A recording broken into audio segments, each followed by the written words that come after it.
Well, I get to begin with a photography lesson. Welcome. It's Eric Erickson here this Monday morning. I hope you had a good weekend. I did. We went up and saw my in-laws and socially distanced from everyone in Carrollton with them. And now I'm back. So I've got you've even got a Boston butt on the rec tech outside, which with my big green egg, I would never do that. But what the heck? It makes it easy. And just a quick check of the radar for you guys here in Georgia, where I am. You're fairly clear everywhere. That rain last night surprised me. I wasn't expecting it. But if you're in the Rome area, the Dalton area, up in the Dade County area, you've got rain, and there's more rain going to blow through. And this is weird. It's all going from south to north. It's barely moving to the west. But in any event, if it's raining where you are, make sure your headlights are on. I want to begin with a photography lesson. Yes, I do. Have you ever seen those amazing shots of, I'm thinking of one in particular. It's a woman on a sand dune, and probably near Dubai where I grew up. And there's a full moon behind her, and it looks like she and the moon are the same size and right together. You've seen pictures like this, I'm sure. Where the moon seems so pulled in and the person seems like they're almost standing on the moon. You know the pictures I'm talking about. Those are shot with telephoto lenses, and I have, in the last several years, I've gotten into photography. My wife actually got me to take a photography class and got me a camera, in large part because I was cooking so much. She figured I needed a new hobby or we were going to get fat, so now I just take pictures of all the food that I'm cooking.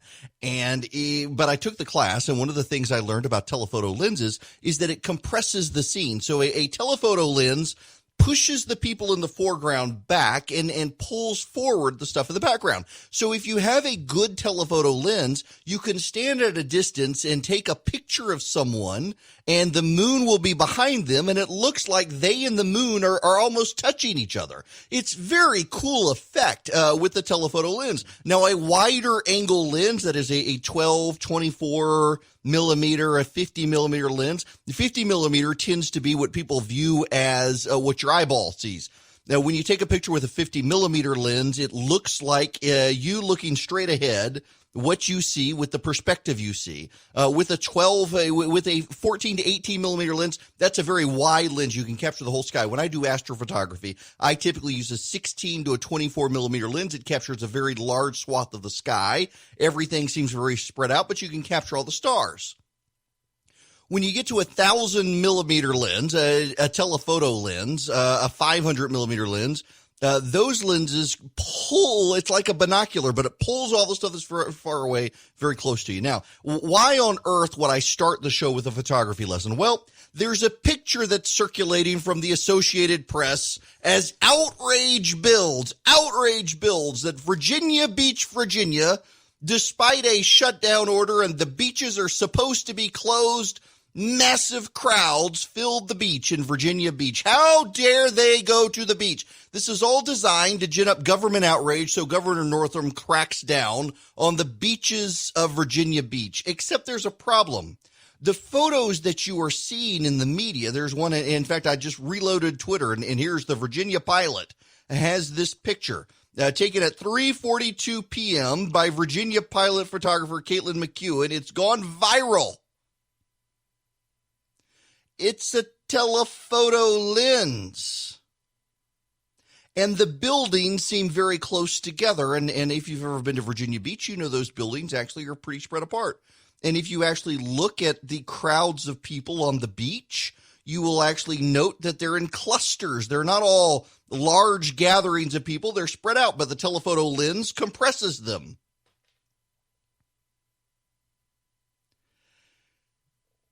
And it's generating media outrage. We're seeing the same sorts of things with pictures of Miami Beach. But hey, have we not paid attention to the science? I say all the time that when you get new evidence about this virus, you should be able to update your understanding and beliefs. And one of the things that we now know for certain about this virus is that sunlight is a good disinfectant. Remember the president wanting people to swallow UV bulbs, or however the media tried to characterize it, or inject disinfectant? UV rays through the sun, the sunlight generates vitamin D. Vitamin D seems to have a positive effect on helping people build immunity to this virus. You want people outside in the sunshine. Or at least you should. It was also warm. The warmth slows the spread of the virus. The warm sunlight kills the virus. I'm not sure why there should be so much media outrage over this, other than the Karens of the world have invaded the press corps, and they don't want to give an accurate example of what's going on. They don't want to give an accurate statement of what's going on. In China, they're locking down, again, certain cities because the virus is spreading there. And those areas where it's spreading happen to be more moderate temperate climates. The warmer parts of South China aren't seeing the problem. Very similarly, here, it turns out Florida and Georgia are doing far better than New York.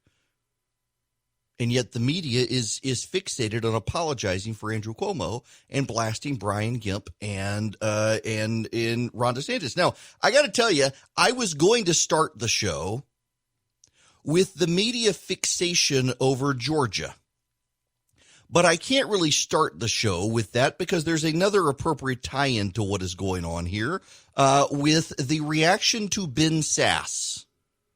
Ben Sasse is the Republican senator from Nebraska. Now, there's one thing you should note about Ben Sasse. If you will recall here, Ben Sasse was one of the Republicans who was deeply critical of the president, has been critical of the president, and some of the president's supporters decided they were going to try to oust Ben Sasse in the Republican primary in Nebraska. You notice how it didn't get a lot of media coverage there because it was a nothing burger. They failed to get a credible candidate to challenge Ben Sasse. He made it through his primary, and now the Democrats are attacking him. And why are the Democrats attacking Ben Sasse in Nebraska? Why is the Associated Press essentially whoring itself out to Democratic talking points? That's what this is. I don't mean to offend you with that language, but that's what this is. The Associated Press is prostituting itself to Democrats for their talking point stories. This is the story, the headline. This is in the Washington Post, but it's a wire feed from the Associated Press. U.S. Senator Sasse criticized for jokes in graduation speech. A joke? What? U.S. Senator Ben Sasse's attempt at humor during a speech at a Nebraska high school's online commencement, which included jokes about students' fitness and psychologists, and also blamed China for the coronavirus outbreak, drew strong criticism. The Republican senator's speech on Saturday was panned by a Fremont High School board member and his Democratic opponent in the November election. Sasse's spokesman, James Wegman, told the Omaha World Herald Sunday the senator was joking. Sasse said during the speech, 95% of all gainfully employed psychologists, and I'm serious, there are dozens of them who are gainfully employed, their job is really just to help people forget high school. If you're headed to college, do not major in psychology. That part's not a joke. Oh my gosh. Sasse, who was unshaven and wore a loosened red tie and white dress, it's a high school graduation, also said that in life, the graduates would at times be asked to climb giant ropes. If you don't get that joke, talk to your mom and dad. Back in the day when we were a lot fitter than you people are, we used to climb ropes all the way up to the ceiling of the gym all the time. Sasse suggested the graduates would remember their senior years at their future reunions as that time when China started a big global pandemic that created the worst public health crisis in over a century and brought the economy to its knees, and we had to stay home and everybody was hoarding toilet paper. Near the end of the speech, Sasse mixed in some serious encouragement for the students with another shot at China. Nobody knows exactly how we're going to beat this thing. But you know what? We're Americans. We're Nebraskans. We've got grit, and we're going to beat this thing. We will bring the economy back. We're going to beat the virus. We're going to have a serious reckoning with the thugs in China who let this mess spiral out of control by lying about it. And Michael Peterson, a school board member, said it was racism. It was racism.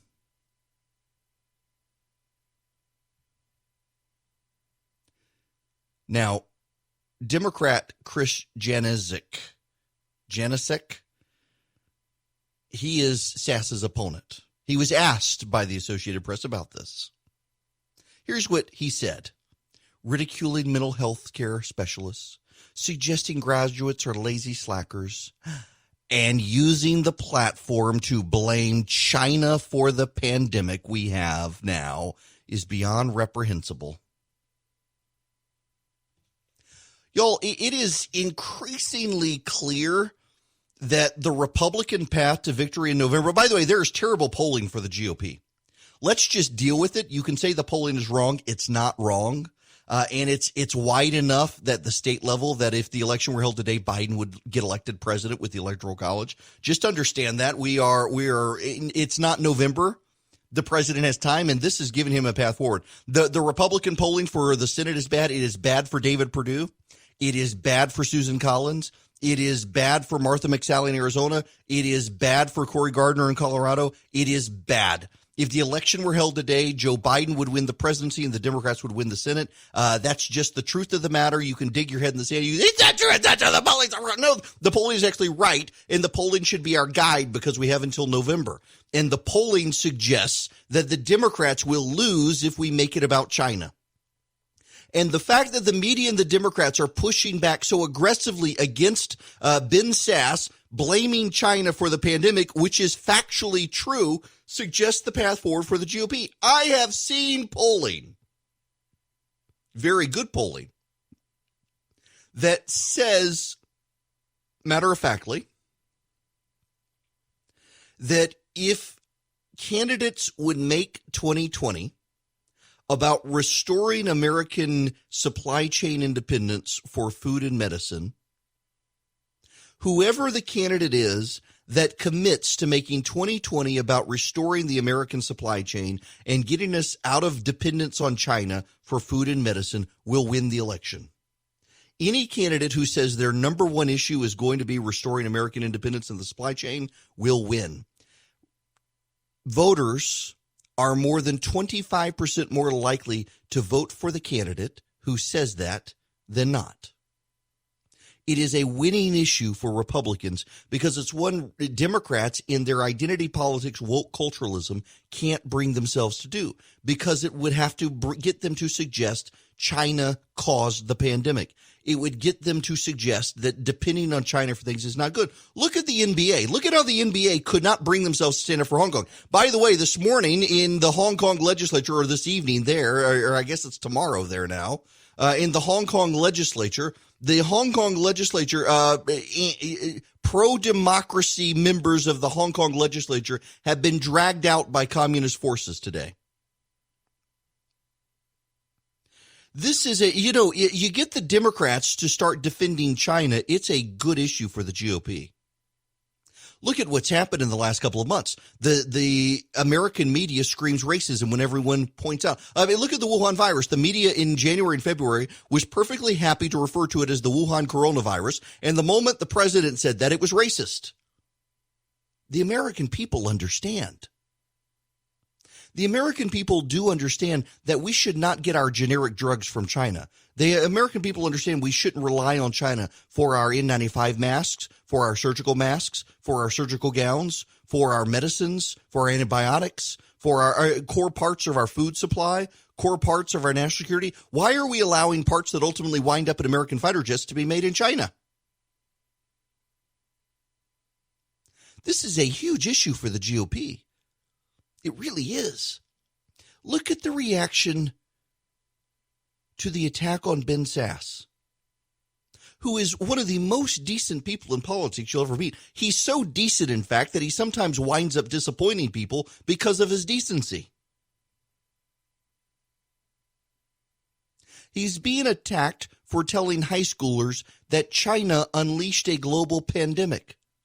That is a fact. It is a certain fact. It is an indisputable fact. We know the Chinese covered it up. We know the Chinese stalled telling the world while China bought up the world's supply of personal protective equipment. We know that China lied about its knowledge of human-to-human spread until it was beginning to spread around the world. We know that China then bought up a bunch of equipment from other countries and wouldn't send it back unless they were paid more money. We know that China then tried to ingratiate itself with Western powers by sending tests for the coronavirus that were flawed. We know China did all of these things. We know China engaged in a cover-up. We know the virus came from China. We know China lied about that. We know Chinese officials were first willing to call it the Wuhan coronavirus and now are blaming the United States. We know all of these things, and yet the Democrats and their helpful friends in the media can't help but say it's racism to point it out.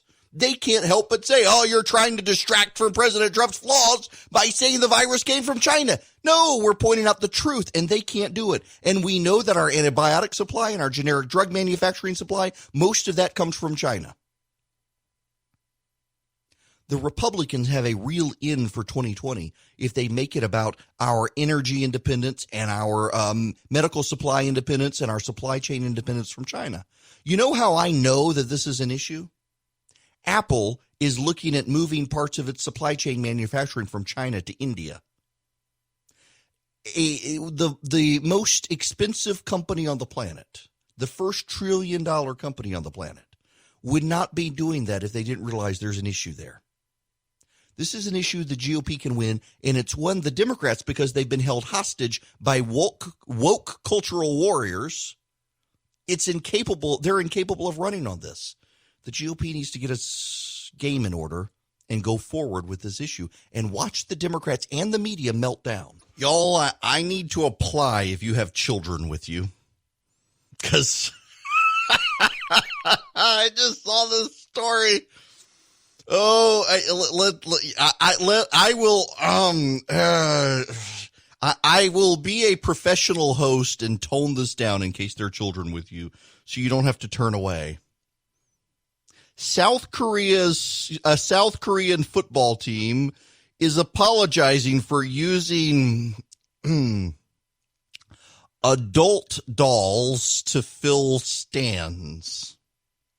K-League club FC Seoul said the dolls used to make stadiums look less empty had been ordered inadvertently after a misunderstanding. A professional football team in South Korea, and understand we're talking soccer here.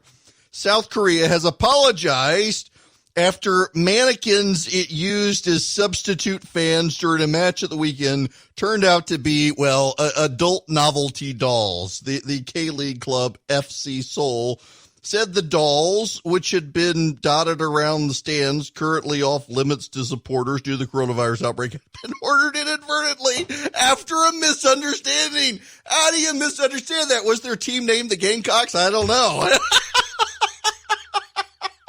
Oh my gosh, this is crazy. So yes, the stadium was filled with these dolls. No, it wasn't a South Carolina. It was South Korea. It was not football. It was soccer. Soccer, I guess, football, I should say. Yes, that's right, friends. They filled the whole stadium with these adult mannequins. Hang on, let's see the picture. They did. They were wearing face masks. They had their mouths open. Oh my gosh. That's right. They had to wear face masks because the adult novelty doll mannequins' mouths were open. Okay. I will blame a member of my team for sending that story. Now, see, you can have conversations with your children now but I toned it down enough for all of you so we can move on to, is it hot in here or is it me? Okay. When we come back, the Democrats, here's another reason the Republicans need to make this an issue about China. Because the Democrats are now very clearly going to make the economic downturn the president's fault. More and more Democrats are out there saying to blame the president for the economic downturn, which distracts from the fact that we're dealing with a global pandemic, and it was the Democrats who were most vocally demanding the president shut the nation down. If they're going to turn the tables on that, the GOP needs to fight aggressively, and one of the best ways to fight aggressively is to point out that the Democrats would rather blame the president than blame China for this virus coming, and the Republicans at least have truth on their side on this. It's me. Welcome. You can call in 877-97-ERIC, 877-973-7425. And you know what? Let's go to the phones. Let's go to Rob in Atlanta. Rob, welcome. Hey, how are you doing, Eric? I'm good. How are you? Great. Hey, I just saw something that I'm on this political forum online, and I see a lot of articles, and I saw something that I haven't seen addressed anywhere in the news, and I said I better call someone who knows a whole lot more about this than me. But apparently the DNC communications director, I don't know how to pronounce her name, Social, something like that. She was okay. Thank you. But apparently she was on Fox News, and Bill Hemmer she was speaking to, and she said something about that the convention had to happen because they are not officially nominating Joe Biden. And I was like, what?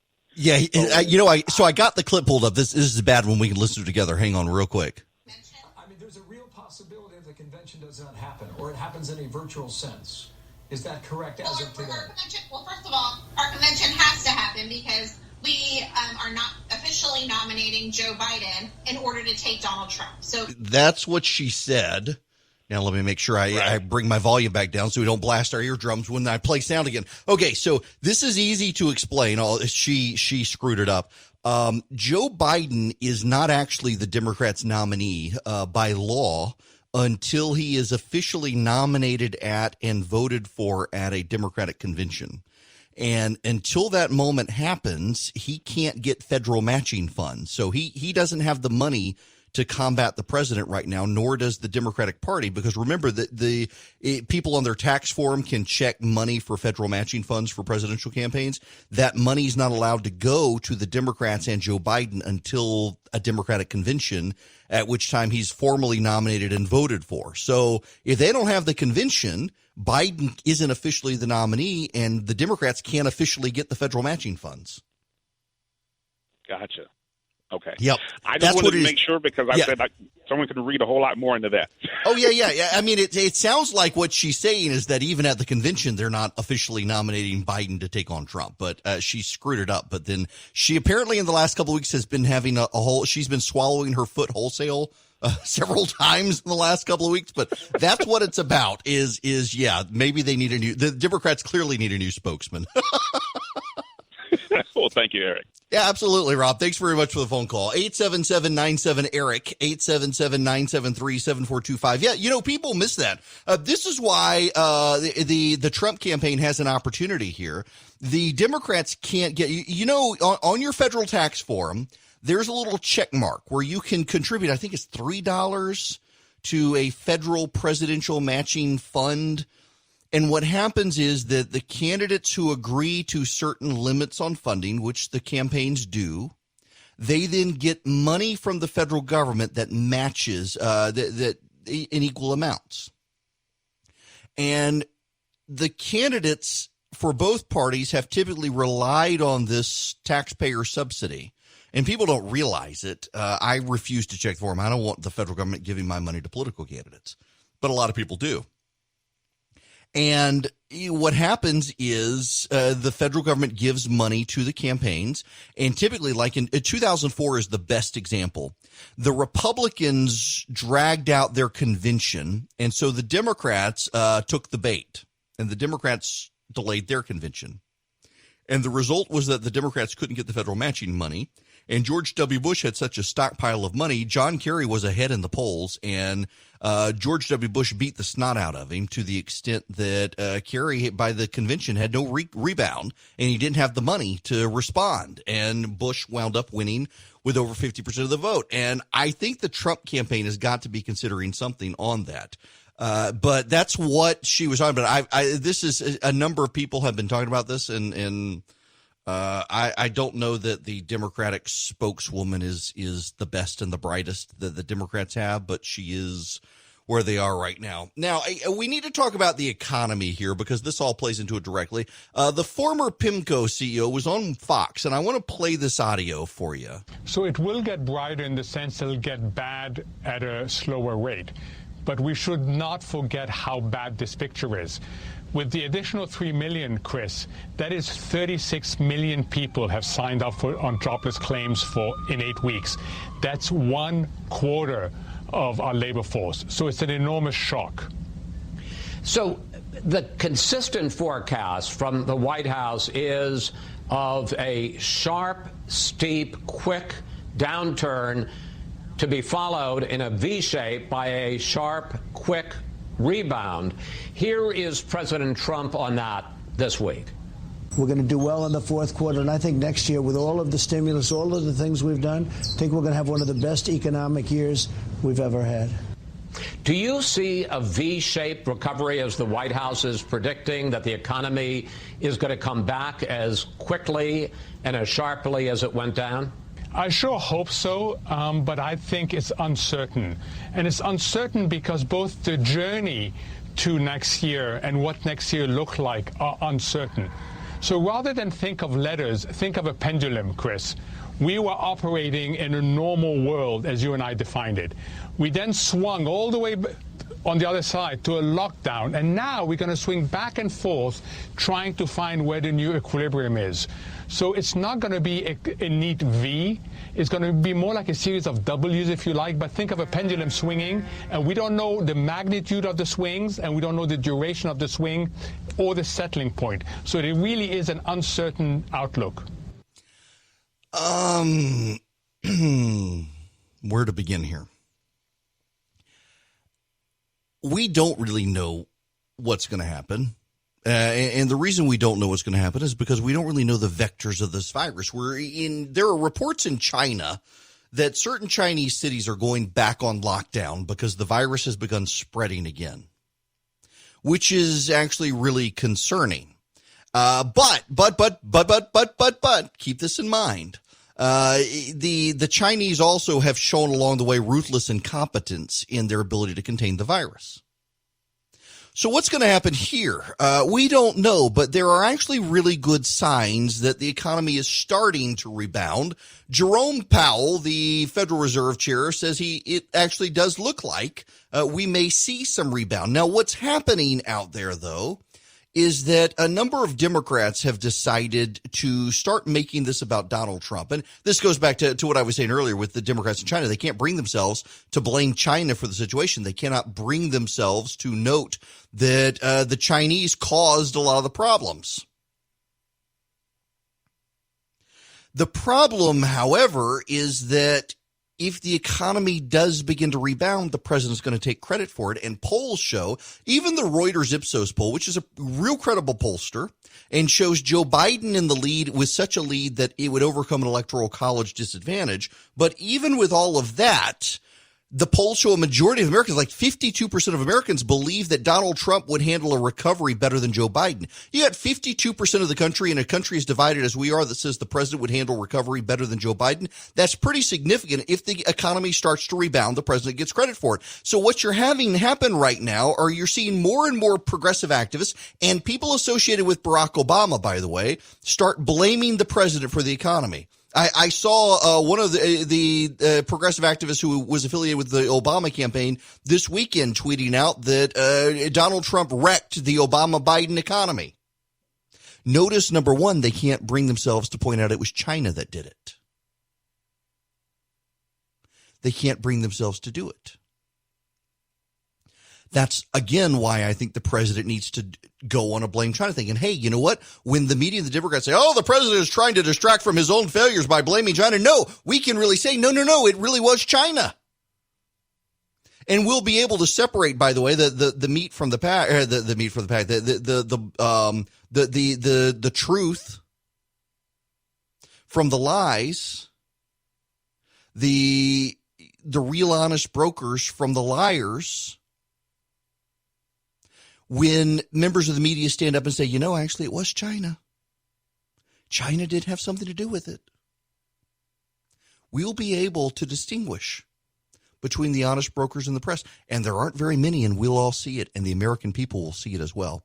You know, one of the things that, just going back full circle, maybe I should not have grilling stuff on my screen. I was looking during commercial break at a wireless meat thermometer for my grill. Nonetheless, I digress. One of the things that we saw in the 80s when Ronald Reagan was president was the Soviets subsidized a vast array of enterprises within the United States, and in many cases did so surreptitiously. Take, for example, the environmentalist movement. Have you ever heard them say that environmentalists are watermelons? I've heard this phrase for years. It's fallen out of fashion in the last 10 years or so, but even as a kid, I would hear adults talk about environmentalists tend to be watermelons. They're green on the outside and they're red on the inside. They are communists on the inside. When the Soviet Union collapsed, when the Berlin Wall fell, for years, the Soviet Union, we know from records in the Soviet archives, were propping up a variety of agitator groups in the United States, including a lot of environmentalist groups that wanted to support the nuclear freeze in the United States, that wanted to shut down nuclear power plants, that wanted to increasingly disrupt capitalism in the United States. Many of those groups had been fronts for the Soviets. And when Soviet subsidy collapsed, many of them went into environmentalist groups propped up by American left-wing elite who dislike capitalism on principle. I gotta wonder how many people in the United States are on the payroll of China. I've gotta wonder how many institutions in this country are so philosophically opposed to the American ideal that they're sympathetic to China to begin with and don't actually even need subsidy from China because they're in on the game to begin with. I suspect there are more than many of us care to admit or acknowledge. And these are all issues on the campaign trail. You know, again, I mentioned polling that I saw last week that a majority of America, I should not say that, a quarter of Americans are more likely than not will vote for the candidate who believes American independence from the Chinese supply chain is job number one. And my belief is the polling is right. And my belief is Republicans in 2020 need to make that their campaign issue. And it ties into the economy as well. You know, the Democrats are sending mixed messages right now. They want to blame the president for the economy while also not allowing people out of their house. It almost does look political, doesn't it? I said last week. In fact, I got all sorts of heat last week for pointing out that there are a whole lot of Democrats who make it sound like they want to keep you sheltered in place until Joe Biden becomes president. And now more and more people are saying it. Last week I was getting blown up, and this week everybody's saying it. Because it's true.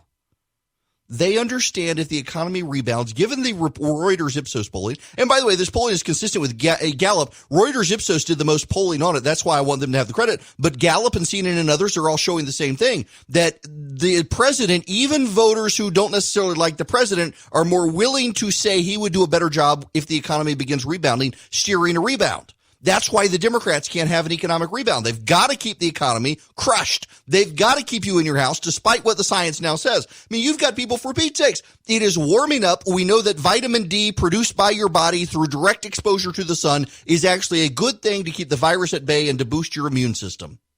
And the Democrats want you in your house, away from the sun.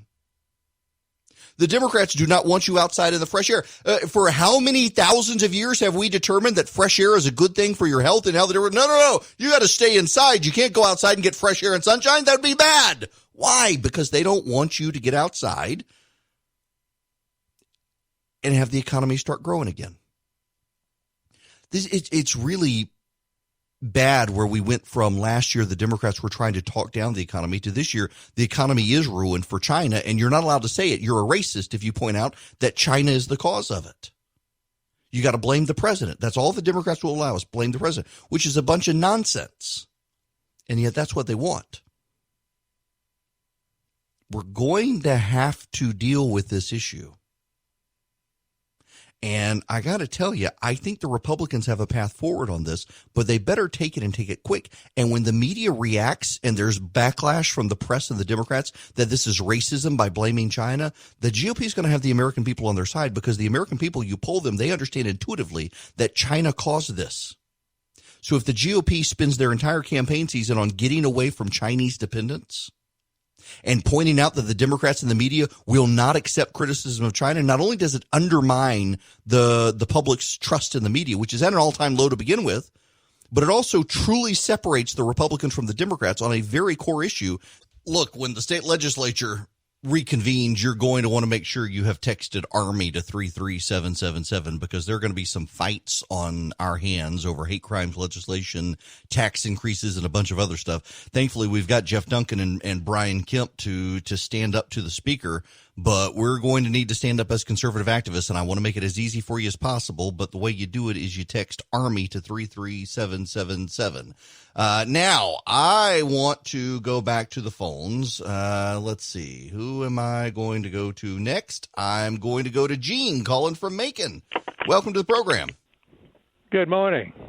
How are you? I'm doing well. I didn't see you in church yesterday. I assume you watched the sermon online. You know, we actually watched it this morning.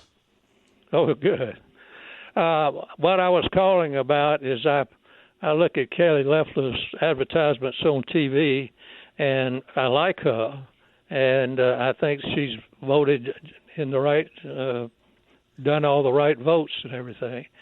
But she is emphasizing her generosity, the fact that she uses her plane for public purposes, that she gives her salary to charities as well as other private contributions, and she can do that whether she's a senator or not. And somebody needs to give her a heads up and say, you know, that's not going to ring the right bells. I'm glad you said that. I have seen one of the more recent ads, and in fact, I thought it was a good media thing for her that she used her plane to bring those people home, but dragging it into an ad campaign makes it look opportunistic.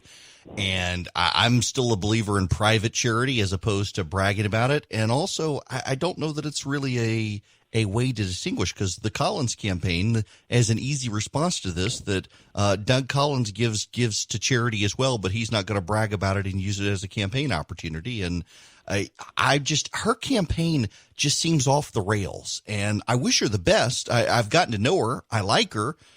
But her campaign doesn't seem like it knows how to run a campaign for Senate, and they need to find some way to distinguish her other than that. So, yeah, I agree with you, and I suspect, well, I know that people from her campaign listen to this, so maybe they will be able to find it and realize that she's got some problems. One of the things that I think the Loeffler campaign needs to do, thanks, Gene, for the phone call.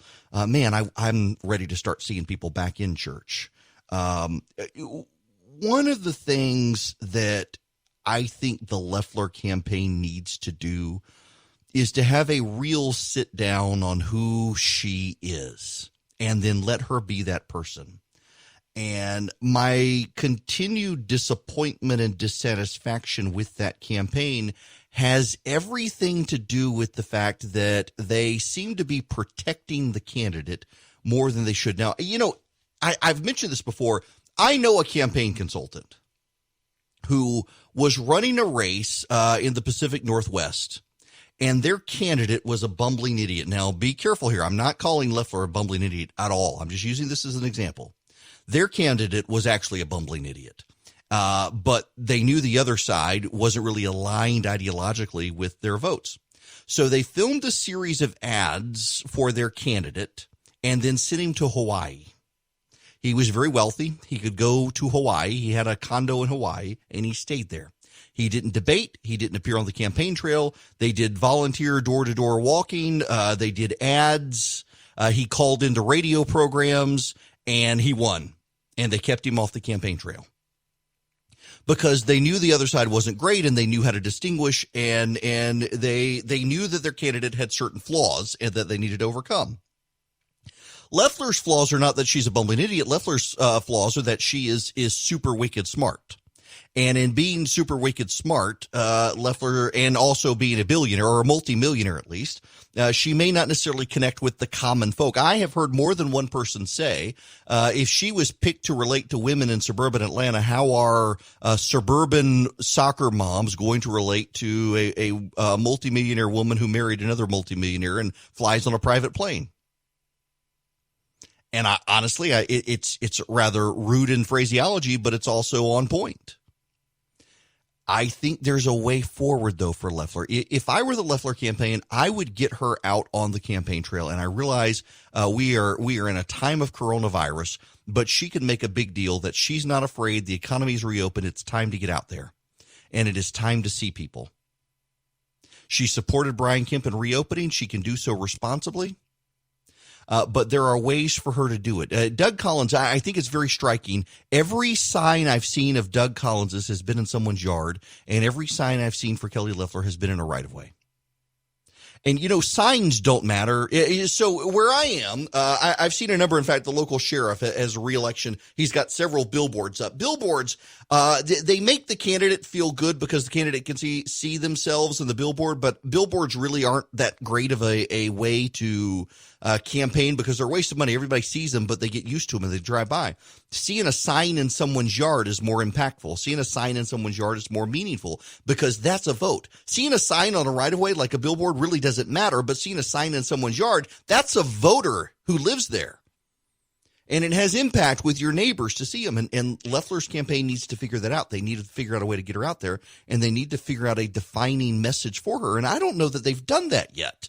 And Collins, of course, has one because he's been there for a while and people know him.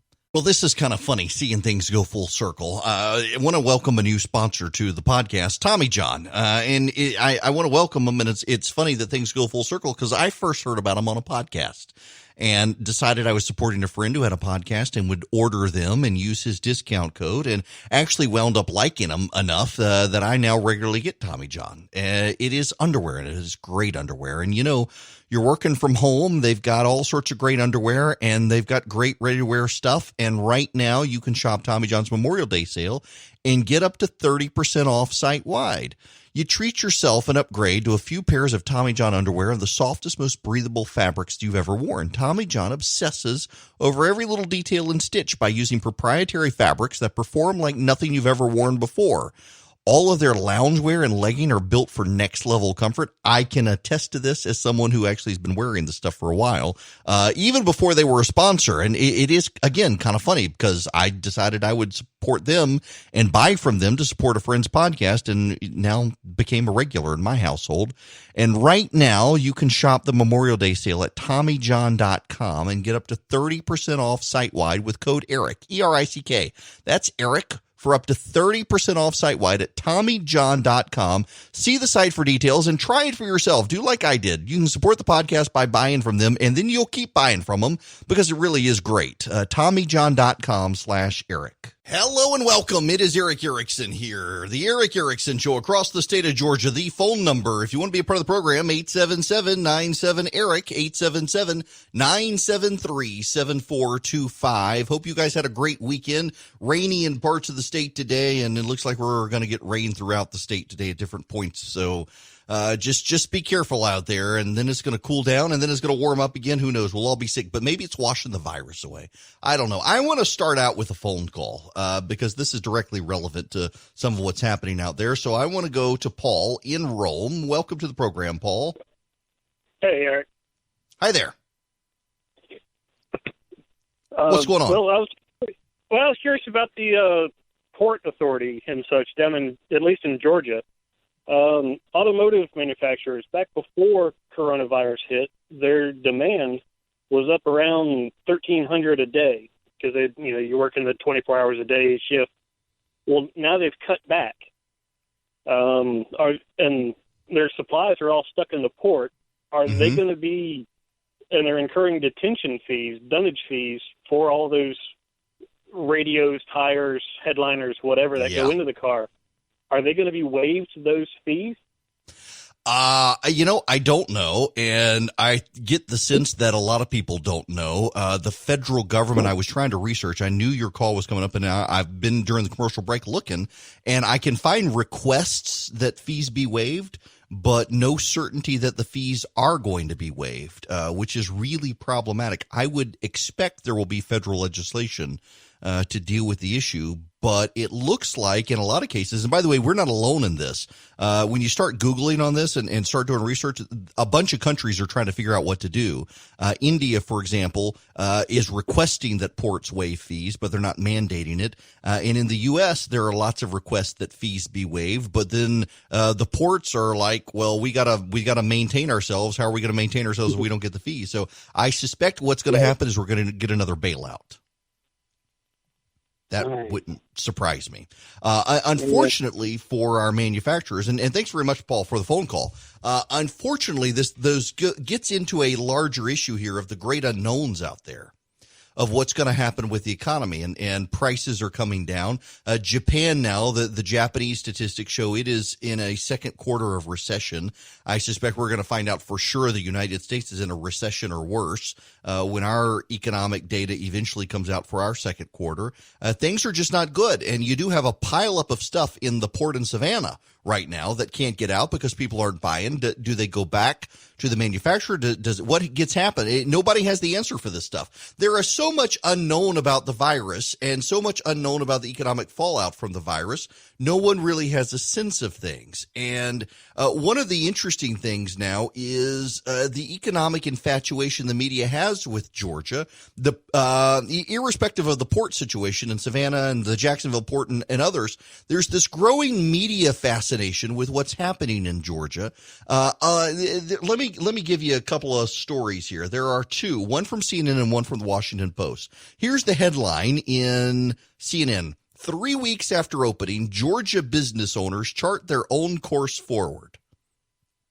All eyes were on Georgia 3 weeks ago as the state became one of the first to allow some businesses to open their doors, welcoming customers back after weeks under a coronavirus lockdown. At the time, many business owners who spoke to CNN were conflicted as they tried to balance their economic interests with the safety of their staff and customers. Some opted to stay closed until they felt it was safer. Do I think it was a little early? Yes, in the grand scheme of things. Cindy Shira, owner of Atlanta restaurant Pig and the Pearl, told CNN, but I liked having the choice. They did, didn't they? Shira started curbside takeout on May 1st, but last weekend she opened the restaurant's patio. Right now they're doing carryout and serving customers through a window. She lets them sit on her patio, but she's yet to have dine-in service, in part because she's trying to gauge and respect her customers' level of comfort. As of Friday, Georgia had more than 36,000 confirmed cases of coronavirus, but keep that in mind. Those are cumulative cases, not current cases. More than 1,500 people have died since reopening late last month. Georgia has not seen a spike in coronavirus cases, Johns Hopkins said, but there also hasn't been a significant decrease in new case counts. Georgia's rate of new cases has been trending unsteadily downward in recent days. The state averaged 669 new cases a day over a 7-day period that ended May 13th, down about 6% from last week, and local officials are still urging caution. Georgia businesses are taking it very seriously, says Chris Clark, the president and CEO of the Georgia Chamber of Commerce. Over the weekend, he said business owners have been very slow, methodological, asking lots of questions, taking time to make out a plan. But those who spoke to CNN are just happy to be back at work. When he reopened last month, Eric Greason of Jenkins Barbershop in Douglasville, 20 miles west of Atlanta, expressed some hesitation at the fact Governor Kemp's reopening plan didn't have the backing of President Trump. But ultimately, Greason felt he had no option but to reopen his family business. He told CNN he's hanging in there. Business is actually above average. He's picked up more clients. After the lockdown, we needed it. We really did.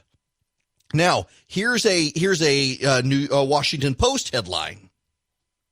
This feels great, and great is italicized in the headline. A preview from Georgia about how America might reemerge from the coronavirus, eating, drinking, touching, and throwing caution to the wind. Do you get the subtext there? The subtext is, oh yeah, it's going to start spreading again in Georgia. Just you wait. They're rooting against us, folks. Alpharetta, Georgia. The sky was blue. The sun was shining, was rising.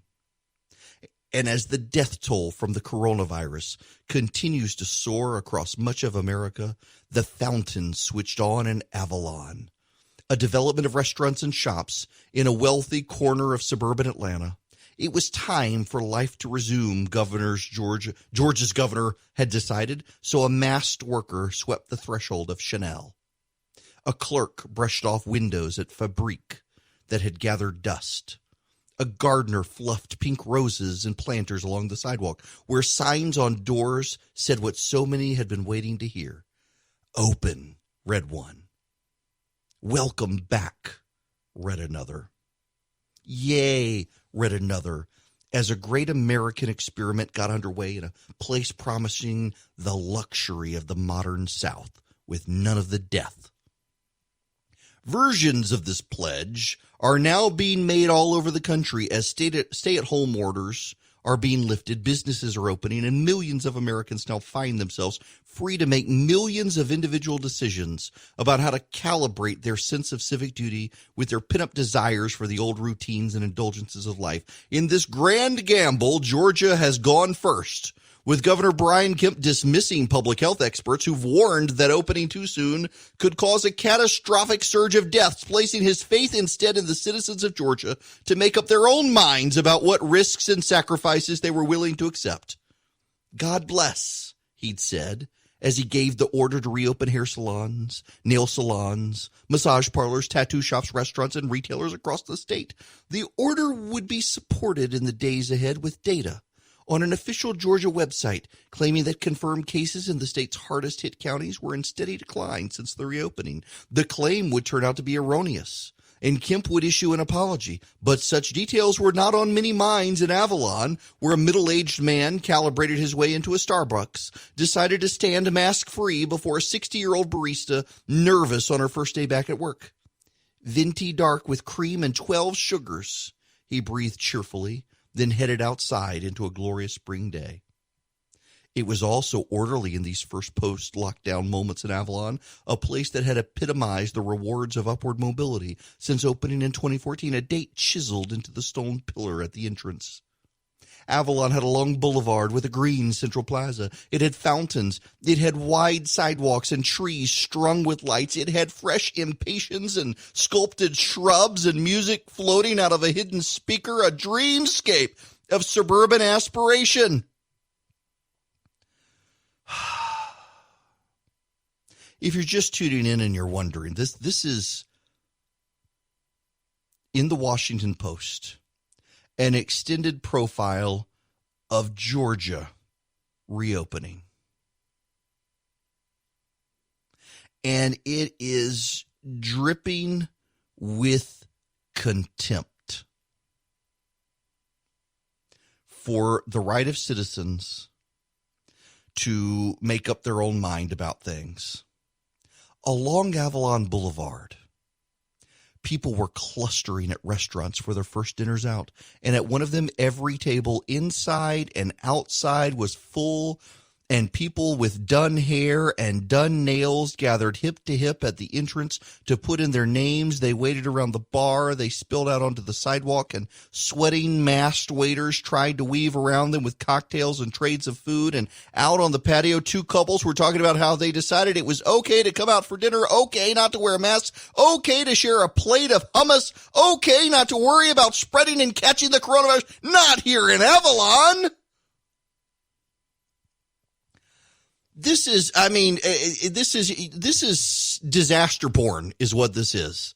This is waiting. The entire thing is just dripping with contempt for people making their own decisions. And that's kind of what's going on altogether. You know, there's this strain of thinking on the right now about common good conservatism.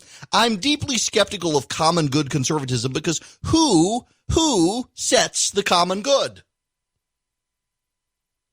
I do believe that individuals should be able to live out their own lives and determine for themselves what is in their own good interests. And then in working for their own good interests, they wind up benefiting the community. You don't set the community's good interests and then tell individuals what to do. You allow individuals to set their own good interest, and their own good interest then flows into the community and improves the community because they, in improving their lives, consequently improve their community. And the press here is joining with some of these people, but their common good, it's all authoritarianism. The governor lets you decide. How dare the governor of Georgia let you decide for yourself how to live your life? How dare the governor let you come outside without a mask on? The whole thing is just dripping with contempt. You know and I know this is true. You know and I know that if we see an uptick in cases in Georgia, the media will rush to blame Brian Kemp. It'll be an I told you so moment. That's why no one's apologizing. That's why no one's really coming out and saying that maybe Kemp got it right, because they want the I told you so moment. They want to blame Brian Kemp. And deep down, they're seething that many of these reporters stuck in D.C. and New York still in shutdown, they're jealous. One, they believe the virus is going to spread, and two, there's a level of jealousy there. They don't like it that these other states are opening up. They cannot acknowledge that New York screwed it up. They cannot acknowledge that it was not Donald Trump, but Andrew Cuomo and Bill de Blasio who screwed things up. They can't bring themselves to acknowledge it. And they don't like the fact that Brian Kemp and Ron DeSantis are letting people get on with their lives and having the audacity to let people decide for themselves what to do. They don't like it. You know, again, this goes back to this common interest conservatism. That's why I'm skeptical of it, because the common goodwill, the common interest, the common good theory always leads to authoritarianism. It's always someone else determining what is in the common interest of society and imposing it on people who may or may not want it. That's why I'm skeptical of conservatives going down this road. It is something that comes from the left, and we see it in this reporting from the Washington Post that this is not in the common good. Letting people decide for themselves how close to stand to each other and whether or not to wear a mask is not in the common good. We should be ashamed of them. We should shun them. We should shame them. That's what this reporter from the Washington Post seems to be doing here. Going to a rich section of Atlanta and say, oh, those rich white people in North Atlanta, they're going to cause the virus to spread. Maybe they will. But there's so much we don't know about the virus. We needed to shelter in place to flatten the curve, and we did. That's what everyone said. That's what everyone agreed on. Flatten the curve. Stay home so hospitals can get geared up and not be overwhelmed. Well, the hospitals geared up. They weren't overwhelmed. We flattened the curve. We should come outside. And instead, the media wants to shame everyone and keep them inside. It's almost if they don't want the economy to rebound at all. They don't even want to try. We know that we're not going to have a vaccine anytime soon. Why is it, then, that they don't want to let people exercise common sense? It's almost as if they think the economy rebounding might be a bad thing. Why? Why would it be a bad thing if the economy rebounded? You want more good news for the state of Georgia? I've got some. Welcome. It is Eric here, Eric Erickson. The phone number, if you want to join me, 877-97-ERIC, 877-973-7425. 1,500 new jobs coming to the metro Atlanta area. Microsoft is going to make a $75 million investment and create 1,500 new high-tech jobs in West Midtown Atlanta. Now, here's the cool thing here. They are not bringing people in. You know, that was part of the problem with Amazon, is Amazon wasn't going to hire Georgians for the job. Amazon was going to bring people in from Washington State, just bring a bunch of secular atheist hipsters from Seattle to make Atlanta even more liberal than it already is. Here, Microsoft is actually going to hire people in the state. Now, this is really good news for the state. It creates jobs at a point of economic downturn. It will create jobs. They'll be well-paying jobs. It'll be a $75 million investment. But this highlights something else here. We as a state still need to figure out a way to boost rural Georgia and engage in technological infrastructure for the state of Georgia. We need to figure out a way to get this done. And, you know, one of the things we've got the film tax credit in the state. where the money that Hollywood spends in the state, it's offset with a credit, and so they don't have to pay taxes and they can sell the credit to other companies. And I'm wondering if we should do something like a rural infrastructure credit in the state of Georgia. And by the way, I'm just talking off the top of my head. I haven't even thought this through. Literally just, it sprung into my head like Athena out of Zeus. But I do wonder, could you allow businesses in the metro Atlanta area to contribute money to a fund that then offsets their taxes, and that fund is then used to incentivize companies building out infrastructure in rural Georgia? I don't know how it would work. I have no idea. But there are plenty of smarter people than me out there who could think this up and try to come up with a Hollywood film tax credit for rural Georgia. I think about Wilkinson County a lot. My son was asking me the other day when I was a lawyer. He was asking me some of the cases I had, and I forget how he put it with one of them. But he was asking me about this case. It was in Wilkinson County. It was a Kalen case that, they were building the Fall Line Freeway. It was going through Wilkinson County. I was a lawyer for the Department of Transportation in Georgia on an outside firm doing the condemnation cases. And in Georgia, you got to pay fair market value when you take someone's land. Well, in Wilkinson County, which is probably the most rural, poorest county in the state, or one of them, the people there realized that if you could get a case to go to a jury, the jury would award a lot of money to the landowners. It would drive up the value of the land in Wilkinson County. And as this road was coming through, more of them could get some money. And it became this court case went on forever. I'd left practicing law and the case was still going on. And you wanted to avoid as best you could going to a jury in Wilkinson County when you were taking people's land over there, because you knew you were going to get in crazy, insane values. And I wonder about Wilkinson County because it's beautiful. If you've never been to Wilkinson County, it is God's country. It's beautiful. Very rural, very pretty land. A lot of kaolin pits that have been turned into fishing bass ponds, and it's gorgeous. But they could use some help over there. And you get down into South Georgia, they could use help with infrastructure, with high-speed internet. And I'm wondering if there's a way to develop a tax credit like we do the Hollywood film tax credit that incentivizes businesses building infrastructure, particularly internet infrastructure, in areas like that. Because a lot of companies probably wouldn't mind going there where the land is cheap. But they got to have an airport, which is why I think the Middle Georgia needs to beef up the Middle Georgia Regional Airport in Macon, so people don't have to drive to Atlanta or Jacksonville or Savannah. They could drive to an airport in Macon and get out. And they need to have tax infrastructure, and North Georgia as well. But North Georgia, there's a more incentive up there, but also in South Georgia, you got easier land. You don't have mountains to flatten to build a distribution hub or something. That we got to think about this as a state. Concentrating that much in Atlanta really is going to cause us long-term problems as a state unless we can figure out a way to get people back into rural Georgia, living there and building businesses there. Hello there. So, I gotta mention an issue that's happening up in North Georgia from the HAC. There's a hit job on Matt Gurtler. Matt Gurtler, of course, is running for Congress. He's my pick up in Doug Collins' seat, the 9th Congressional District. A Georgia state representative running for Congress is facing criticism from across the political spectrum for a photo showing him alongside a longtime white supremacist activist from Dahlonega.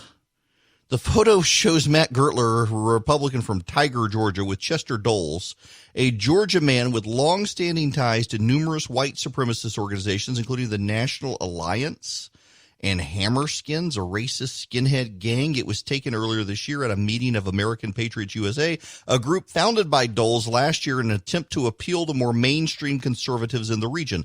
Other candidates for office in Georgia also appeared in the photograph with Doles, though none as high profile as Gurtler. The photo has been on the internet for weeks, circulated by a left-wing anti-racist group based in Atlanta, among others. Now Gurtler's been called out by a rival, Kevin Tanner, who just so happens to be the Speaker of the House's preferred candidate. David Ralston would much prefer Kevin Tanner. Remember, Tanner is one of the Republicans who stood up and defended the Speaker during the Speaker scandal, and has refused to ever distance himself from the Speaker. In private, he's critical of the Speaker, and in public, he's ultimately supportive. Talks out of both sides of his mouth when it comes to. Now, Gurtler needs to come out forcefully on this. Let's be real here.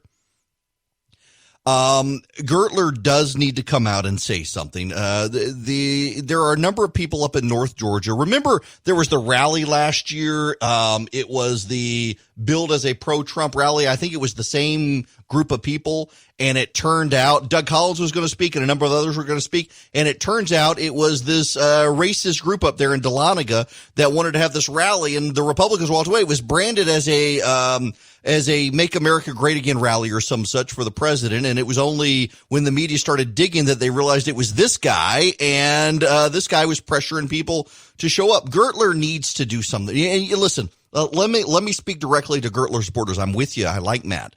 I think one of Matt's strengths can also be his weaknesses. He stands up to his own side and he doesn't apologize. And that's good. And we need more like this. One reason I like him. The problem is you get into a situation like this and you can look at it and say it's an unfair media hit job, and it is. It is.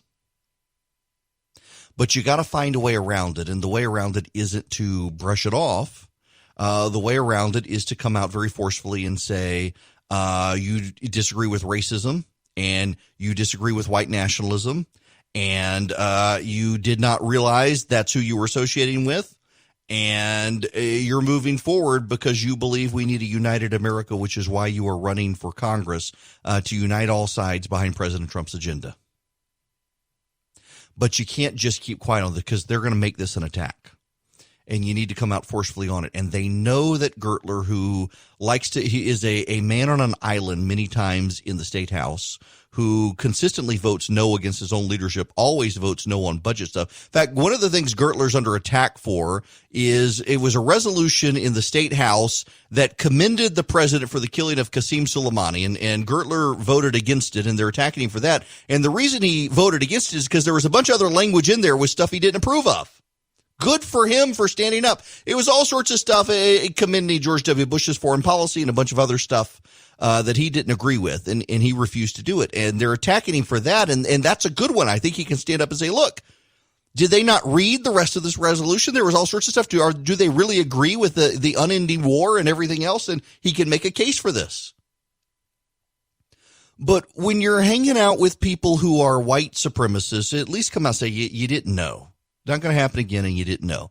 It is very clear this is an organized attack, not just from the left, but also when you've got Kevin Tanner doing it, you know the speaker's behind it, because Kevin Tanner is the speaker's candidate up there, which is one reason you shouldn't vote for Kevin Tanner. If David Ralston likes the candidate, you probably need to not vote for that candidate. But Gurtler needs to be firm on some of the stuff, and he doesn't need to take a position of not responding at all. And that's always a danger with candidates, is they decide. You've got to be able to discern, and this is one thing I learned in politics a long time ago.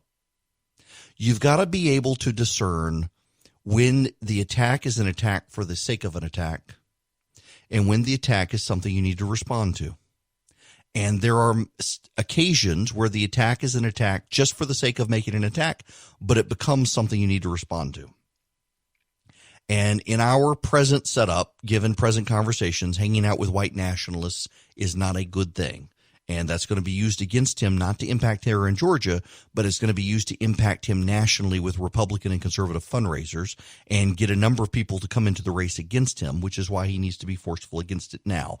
Now, there is less than a month until the election. If you haven't gotten your absentee ballot, you probably should. I haven't gotten mine, and I need to. And a lot of people are asking about it. Hang on a second, there's a breaking news item happening now. Let's see. Election officials can begin opening absentee ballots 8 days before Georgia's June 9th primary, according to a state election board rule approved Monday to deal with the deluge of mailed-in ballots during the coronavirus pandemic. The board voted unanimously today to pass the emergency rule, which will help election officials handle record numbers of absentee ballots. In previous elections, absentee ballots couldn't be processed until Election Day. Even though ballots can be opened in advance, election results in some races might not be known for several days after the primary because of the time needed to count the absentee ballots. It will take much longer to scan and count absentee ballots than it would in Georgia's new in-person voting system, which combines touchscreens and printed out paper ballots. So far, over 1.4 million voters have requested absentee ballots. Polls opened Monday for 3 weeks of in-person early voting. For this once-in-a-lifetime unprecedented emergency, this regulation painstakingly attempts to balance transparency and security, said Matt Mashburn on the state elections board. The rule authorizes county election workers to open and scan absentee ballots in advance, but those votes can't be counted until polls close at 7 p.m. on June 9th. Until then, votes will be stored in the memory of optical scanning computers, the same as votes cast in person during early voting. So many people are planning to vote by mail as a way to avoid human contact at polling places. Secretary of State Brad Raffensperger, the chairman of the state elections board, encouraged absentee voting by sending ballot request forms to the state's 6.9 million absentee voters. Voters said during public comments that they remain worried, especially in Fulton County, where tens of thousands of voters haven't received their absentee ballots. Fulton had processed 110,000 ballot requests through Saturday, with many more still being processed. Many counties have a backlog of absentee applications, and it appears hopeless we'll get our ballots in time for the presidential election. Garland Favorito, founder of the group Voter GA, who applied for his absentee ballot on March 20th, but hasn't received it. Statewide, 1.25 million of the 1.44 million ballots requested have been delivered to voters, according to Secretary of State. More than 360,000 ballots have been returned and accepted by county election officials. This is one of the things that's going to happen, is a whole lot of people are going to request absentee ballots and not actually cast them. Now, you do need to know in Georgia law, if you get an absentee ballot and you don't cast it and you decide instead to go to the polling place, your polling place vote will count and your absentee ballot will not. And if they record an in-person vote and an absentee ballot, your absentee ballot is going to get thrown out. So be mindful of it. Or here's the thing. If your absentee ballot shows up and the board has scanned it, and then you try to show up in person, you're not going to be able to vote. And I guarantee you we're going to see stories of people who voted absentee and then show up in person, and it says they voted absentee, and it's going to be played up as vote fraud. Someone cast this person absentee ballot. And 9 out of 10 times, because I've dealt with this as a lawyer, 9 out of 10 times the person will have voted absentee and totally forgotten they voted absentee. We're going to see these stories. Let me explain this to you. I actually had this happen. It's my very first case as a lawyer. It was in Taylor County, Georgia. It was an election defense case. The clerk of court had lost by 19 votes and was suing. And one of the people had voted absentee and then showed up in person, and they weren't allowed to vote because they said they'd been absentee. They had no record of it. Well, they were able to get, you've got to sign your absentee ballot application. And there was no mistake. There was no vote fraud at all. This person had clearly signed their ballot application. It was clearly their signature. You did not need to be a handwriting expert to realize that this was an exact copy of the voter registration card. This person clearly had signed their voter registration card and had just simply forgotten because they had gotten their absentee ballot so far before the election. They totally forgot they had done it. And they wound up being home that day, and they showed up to vote absentee, and they voted vote and had totally forgotten they had voted absentee. And we're going to hear that. So many people play this up. Listen, y'all, I was an elections lawyer for 6 years. And I can tell you vote fraud happens. And I can tell you voter suppression happens. And I can tell you that neither has ever impacted an election. There will always be people who try to steal the vote. In fact, there were a couple people arrested this past year for vote fraud. Two of them, I say a couple, two of them were Republican. I think there was one Democrat, but two of them were Republican. And there are efforts to suppress the vote. There have been efforts in the past. Democrats and Republicans both have done it. The Democrats would have you believe Republicans engage in a systematic campaign to scare people not to vote, and that's not true.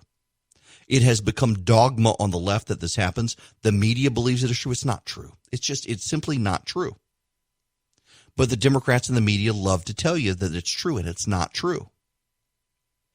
Republicans, on the other hand, want you to believe that the Democrats engage in wholesale vote fraud. That Democrats could not win elections but for stealing the vote. That's not true either. And it annoys me that so many people do believe it. There are instances of vote fraud, and there are instances of voter suppression. And neither is actually an epidemic, and neither actually upsets elections. It's just like if you believe that there's no difference between a Republican believing Democrats engage in vote fraud to systematically try to steal elections than there is Democrats believing the Russians stuffed ballot boxes in Wisconsin to give the race to Donald Trump. That didn't happen either. And if I sound annoyed, it's because I am, because I hear this all the time from people who should know better.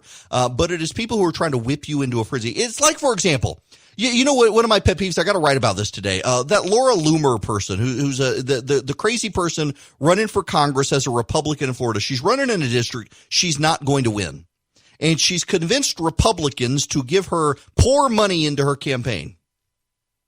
And then she's running ads on kooky Republican conservative-oriented websites that then tell people to support her that the race is going to be stolen from her, and so people give her more money, and she runs ads on these sites, and it becomes this grifty feedback loop where she can't win this race. This is a district that the Democrats, it's been gerrymandered for a Democrat to win. And yet I heard somebody on Fox News this weekend talking up her candidacy. She has no business being in Congress, nor being a Republican. She is an embarrassment to the Republican Party where she get elected. And yet there will be people who take advantage of the grift machine and send her money thinking that, oh, she's blocked on social media. She's being censored. We need to support her to help her get her message out. And she then puts ads on the websites that are then encouraging you to give her money. And so she's funneling money back to these other sites. It's a grift operation. It's a grift machine.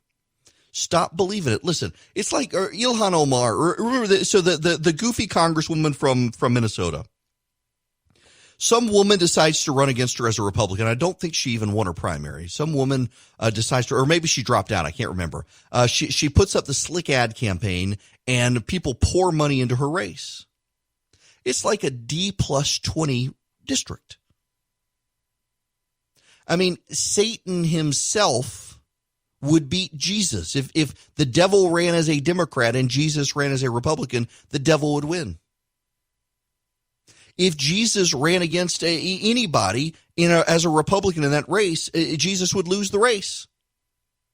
God himself could not win in that district against a Democrat because it is designed for Democrat. And the same with this race where Laura Loomer is. God himself could not win that district as a Republican because the district is designed for Democrats to win.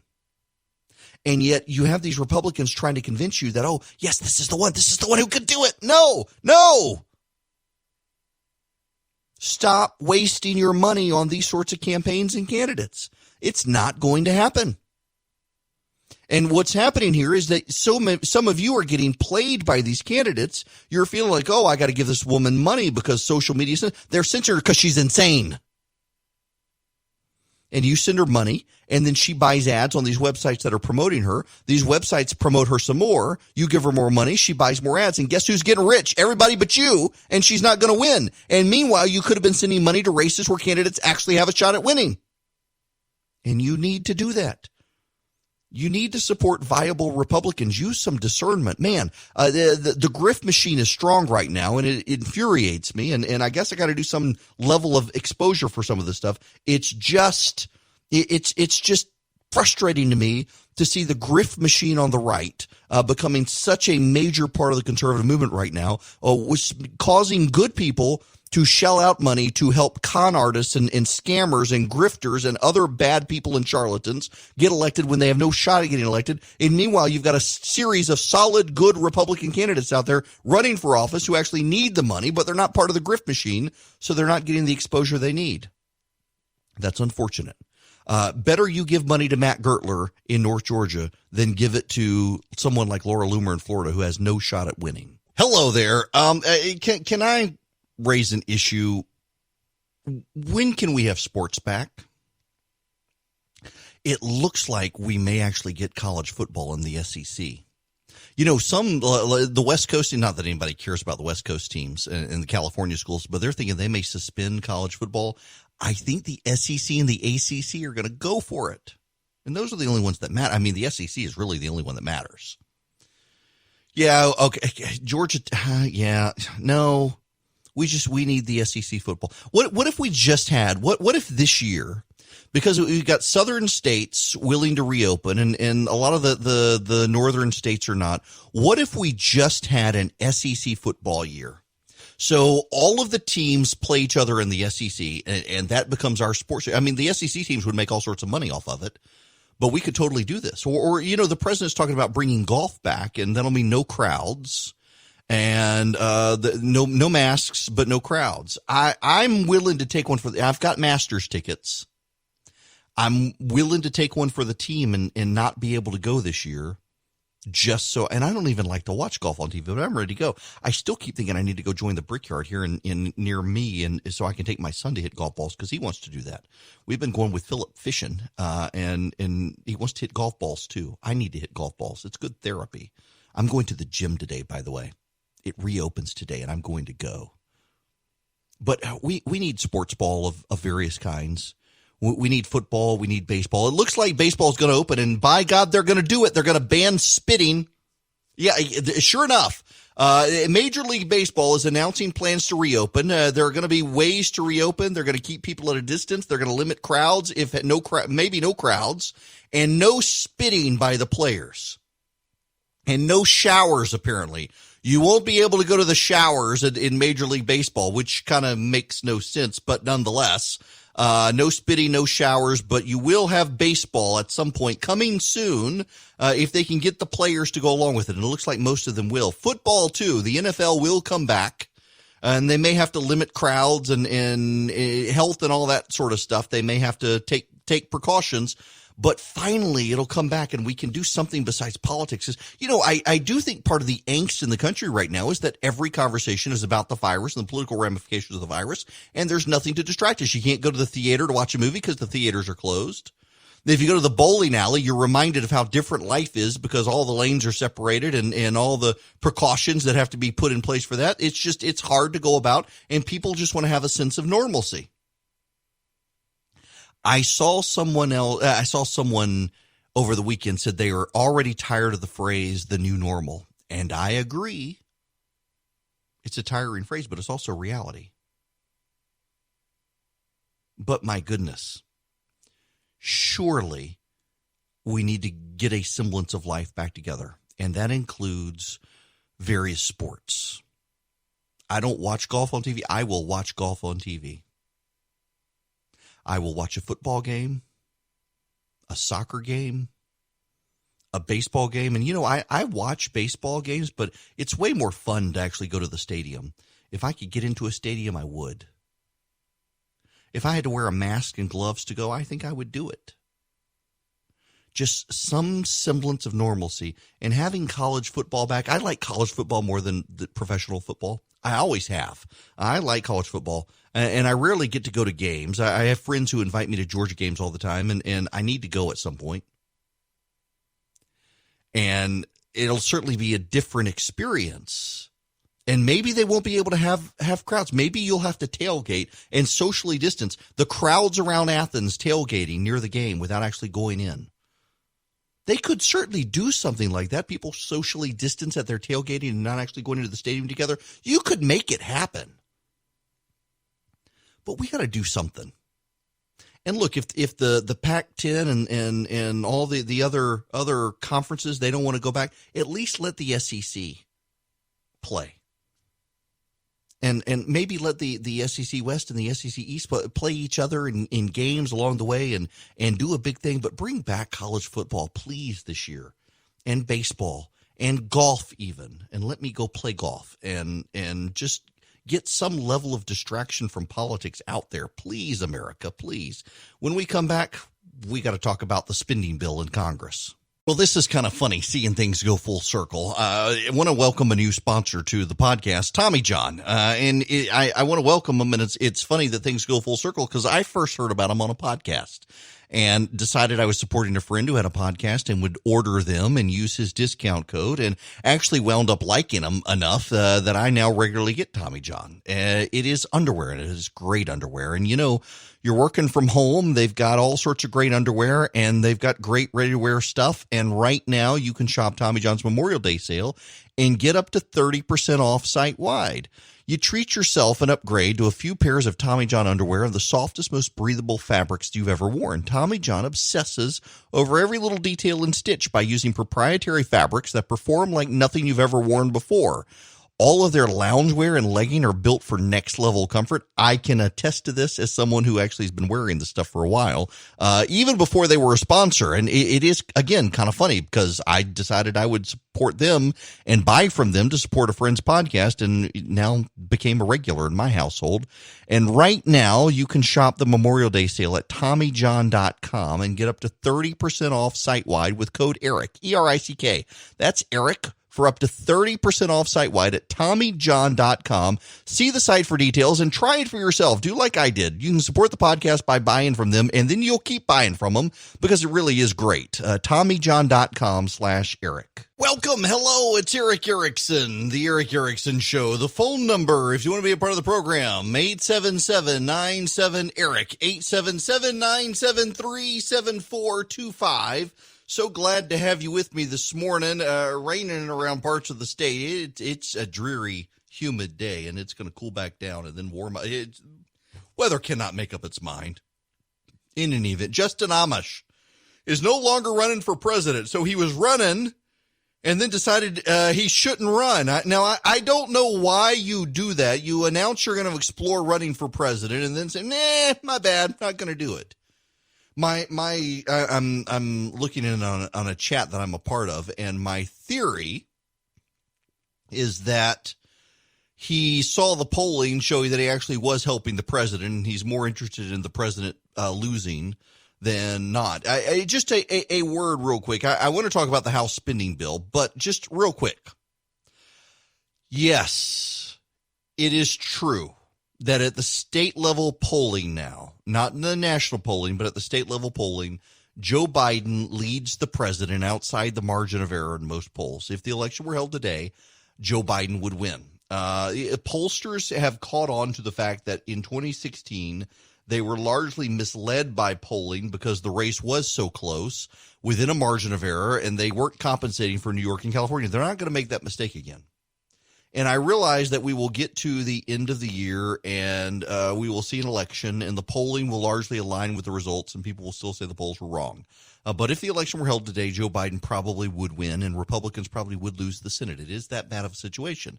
The issue here, though, is that the president still has plenty of time to maneuver. We should not be screaming saying the polls are wrong. We should look at what the polls say and adjust accordingly. And the American people want to see clear leadership on the pandemic, and they want to hope that the economy recovers. And if it does, the president wins. And that's why so many Democrats are talking down the economy. And the Democrats are giving the Republicans a gift, and it is a gift we need to talk about.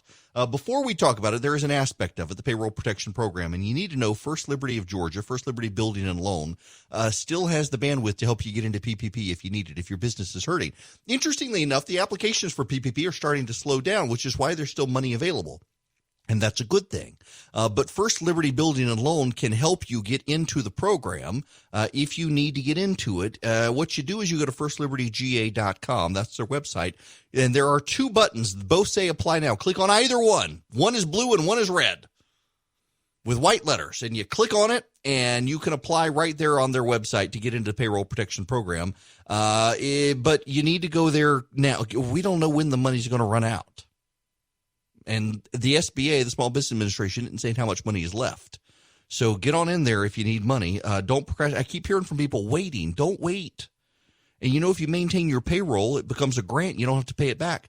First Liberty can't guarantee you get into the program, but they're certainly going to try. So get on in there if you can at firstlibertyga.com. Now, this program, it is the gift that keeps on giving for Republicans because, the House Democrats, first of all, this is a messaging bill. We know it's a messaging bill because they didn't even try to reach across and find Republican support. And they're trying to put lipstick on a pig in the press to try to justify what it is. It includes payouts for illegal aliens. student loan waivers and student loan forgiveness and state and local government assistance, hazard pay for frontline workers, which is good to a degree, but one of the problems is that unemployment benefits extension. They want to extend unemployment benefits to 2021 because they do not want you going back to work and helping the economy rebound until Joe Biden is president. And they don't want to they want to give more stimulus checks, but they don't want to give bigger money. They want to bail out the post office. This is a grab bag for special interests, and Republicans are starting to mock it. Here's Senator John Kennedy on Fox. Tell me about this $3 trillion bill. Your colleagues in the House have passed it. Why do you say it's as dead as fried chicken? It's $3 trillion, for one thing, every penny of which we would have to borrow. That's $3,000,000,000,000,000,000,000. It's not going to pass the Senate, nor should it. My fellow Republicans in the Senate have tried to see things from the Speaker's point of view, but we can't get our heads that far up our rear ends. And I think any fair-minded American would agree once they read the bill.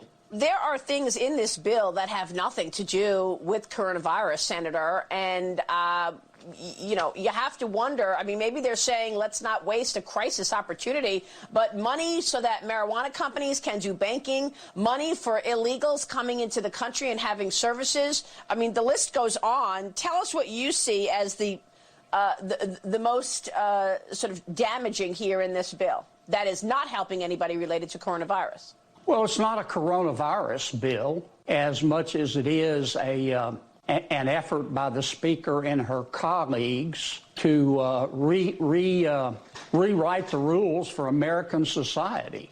This bill, her bill, would rewrite our immigration laws. Her bill would federalize elections. Our elections have always been run by states and local governments. Her bill would begin the process of federalizing the elections. It would allow federal prisoners to go free. It mentions dope more than it talks about jobs. I think it references cannabis like 68 times. It would expand Obamacare. And let me end as I began. It would cost $3 trillion. That's $3,000 billion. We just spent $3 trillion. We need to see how that works first. It is notable that there's still money out there in PPP, and the Democrats want to pour more money into it, which for small businesses, that's not a bad thing, except there's all sorts of bailing out money in there that we're just having a hard time finding the money, and there's a real problem there. Now, here's Adam Kinzinger as well. So, look, all this is it's disappointing because we've done 4 or 5 coronavirus-related bills that were all bipartisan. We can go debate them and all that kind of stuff, but when it's all done, we do a bipartisan thing. This is not that. This is November focus. So what she wants to do, for instance, there was a repeal of the state and local income tax deduction. That gives her blue state vulnerable Democrats the opportunity to say that they voted for that, that affects you. And then, by the way, your opponent probably wouldn't have. And so what you've done is you've taken a bill that she knows is going nowhere, and she's made it a political weapon for November. We need to resist, following suit of using this pandemic as political weapons, and we're doing that for the most part, but they can't help themselves. And that's what that was. It was a disappointing, not real attempt to govern and help the American people that need it really badly. And notice how the media has characterized this. So much of the American media rushed out to defend the Democrats' package and say this was progress, when it has no shot at passing the Senate because they didn't work with Republicans. It was a grab bag of messaging. There are such things as messaging bills in Congress, and a message bill is one that has no intention of passing because it can't get the votes needed, but it's designed to put you in the best light and your opponent in the worst light. The Republicans did this all the time as well, and the media, this is a messaging bill. They're just trying to make the Democrats look bad. Well, here comes this, and the media's like, oh, my goodness, they're willing to do it. But, there's one thing the Democrats aren't willing to do. They're not willing to push for reopening the economy. In fact, they want to keep the $600 weekly unemployment benefit going to keep people from going back to work and then blame the president for the economy not actually getting back to work. this is going to come back to bite the Democrats. I really do believe that this is the way that the Republicans can angle the Democrats or position the Democrats, corner them on the economic recovery. Even Rahm Emanuel is suggesting as much. Remember, Rahm never let a crisis go to waste. Emanuel, he was Barack Obama's first chief of staff and then the mayor of Chicago. Well, look, here's what I would say about what Chris said is he's basically saying that the White House is too much about conflict and not enough about compassion. And I would agree with him on that. And I think on the Democratic side, I'm messaging, we look a little too much messaging. Too much about resistance about reopening, too much about reluctance about reopening, and we should go to a message of rebuilding America. If the president wants to talk about reopening, we want to talk about rebuilding America and the relief. Let's take the unemployed.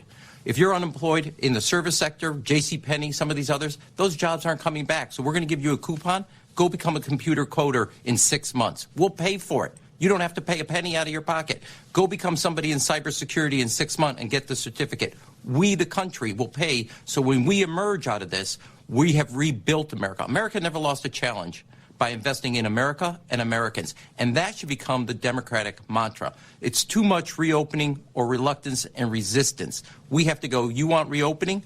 We want rebuilding. Rebuild our infrastructure right now. Rebuild the skills of America. That should be the tone which is affirmative. And I do think that if you have a national crisis, we need a national response, not 50 different responses. And there is an absence of leadership. And that, to me, is what's happening and what's wrong right now out of the White House. Too much energy on conflict, not enough about what it takes to rebuild this country.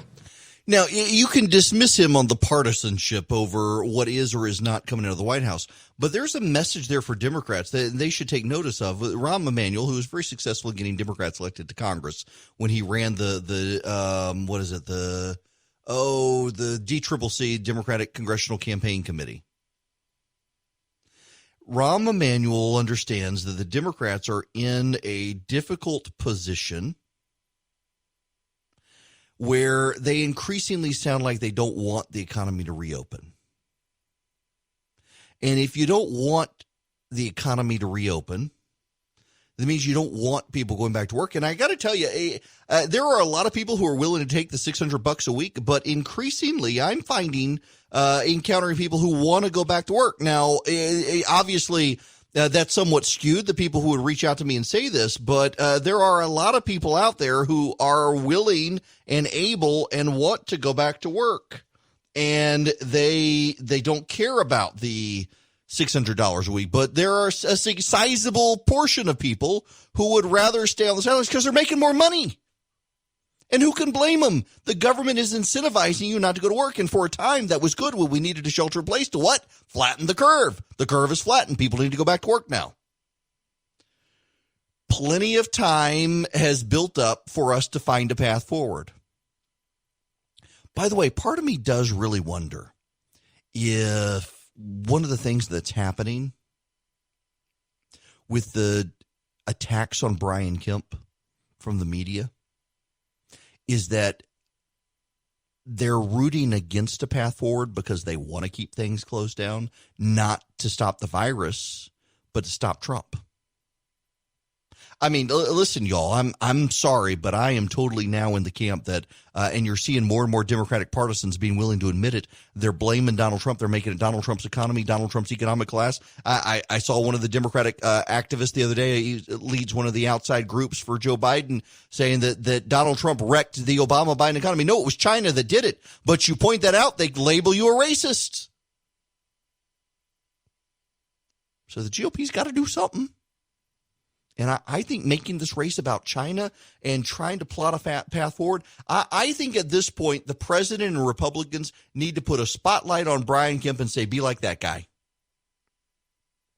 Now, if the virus rebounds in Georgia, absolutely, the media is going to play it up. You know, I got to tell you, one of my fears is that people get so comfortable and lower their guard enough, and the virus does start spreading again. Now, there's hope. There is hope because as it warms up, it does look like the virus won't spread. But there's always a chance right now, and we got to be careful. We got to be on our A game. We got to make sure that we're doing what we can do to make sure the virus doesn't spread. And then put a spotlight on a guy like Brian Kemp. Say, be like this guy. He was the first governor to come out and say we're going to reopen. Do it. I think, I think there is an opportunity there.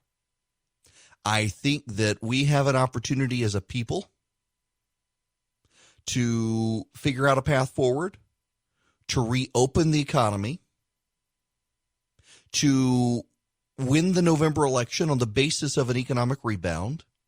And by pointing out it was China that got us into this mess, the Democrats are too scared to deal with the issue of our day. China is the issue of our day, and the Democrats would much prefer to scream racism than actually confront that issue. We got a path forward to beat the Democrats in November. It is going to take extraordinary discipline that the president doesn't have to stay on message, but a lot of other Republicans can amplify the message, so it doesn't matter what the president does. The GOP will be on a winning ground. They've just got to do it. Unfortunately, I do think there are some Republicans out there who also are super sympathetic to the Chinese, and they don't want to do it. We need to root those people out and push them out of the party, if nothing else. Well, something new has come out in the Ahmaud Arbery situation. By the way, I got to tell you, so on the Ahmaud Arbery situation, I have been added to a list, an email list by a group of neo-Nazis and white supremacists. And on a daily basis, I get just really explicit hate mail now for speaking up on the Ahmaud Arbery situation. This is the guy in Georgia who was gunned down. It was caught on tape. A local law enforcement did not arrest the two shooters under instructions from the local district attorney, or so we're led to believe. Well, Lee Merritt, an attorney down in Brunswick, there's new video out. It appears that Ahmaud Arbery wasn't really jogging. Even Fox News in this article says he's a Georgia jogger gunned down. Well, it appears actually that he was being chased. Lee Merritt, lawyer, who, keep in mind he represents Arbery's family, shows new video. It shows William Bryan, Gregory McMichael, and Travis McMichael chasing Ahmaud Arbery for several minutes in Satilla Shores near Brunswick before opening fire. My goodness gracious. So Gregory and Travis McMichael have been arrested, charged with felony murder and aggravated assault in Arbery's death earlier this month.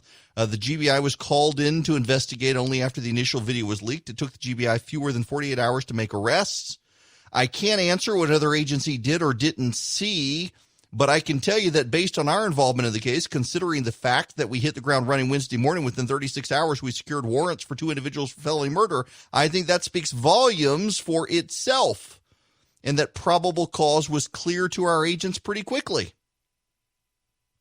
Attorneys for both men said last week there's more to the story than meets the eye, and that evidence would come out in a courtroom clearing both men, though they declined to answer what that evidence might be. Unlike the McMichaels, Bryant was not arrested. Bryant is the man who had the initial cell phone video. Merritt, Lee Merritt and Arbery's mother have called for his arrest. Bryan has claimed he was a good Samaritan by filming Arbery's death, though that description has come under scrutiny. If he were a good Samaritan, he would not have honked his horn. It's worth noting that on the video, he doesn't even flinch. He doesn't gasp. Shot after shot, he simply takes it in, says Lee Merritt. And then there are others asking why you would videotape it. I gotta tell you that it's notable how the pushback in defense of the McMichaels has largely come from people who identify themselves as white nationalists and white supremacists. And it's actually encouraging that so many people, regardless of race, regardless of politics and ideology, are outraged by what happened. If you spent 4 minutes, you know, the Georgia Supreme Court, let me give you this. The Georgia Supreme Court has a case about citizens' arrest. Let me give you the facts of this case. A criminal broke into someone's home. That someone was home and picked up a bat and confronted the burglar. The burglar fled, and the victim chased the burglar down the street with a baseball bat. The victim was charged with a crime of assault. The burglar was charged with burglary. The victim was charged with assault. The victim was found guilty of assault. The burglar was found guilty of burglary. The victim pled that it was self-defense and it was a citizen's arrest he was attempting. And the case went to the Georgia Supreme Court, and the Georgia Supreme Court said that chasing the burglar down the street with a baseball bat was not a citizen's arrest. In this case, we're even further removed from any potential burglary. It was not a burglary that happened to the McMichaels, to their property, or that day. And they chased Ahmaud Arbery down and shot him to death. And now they want to claim it was an attempted citizen's arrest. Under Georgia law, it does not apply as a citizen's arrest. It just doesn't. And I realize the McMichaels, they are entitled to a defense and they are entitled to lawyers. And the lawyers they hired are from Macon. I know them, the Hogues, and they are brilliant lawyers. And they deserve a defense, and we'll see what it is.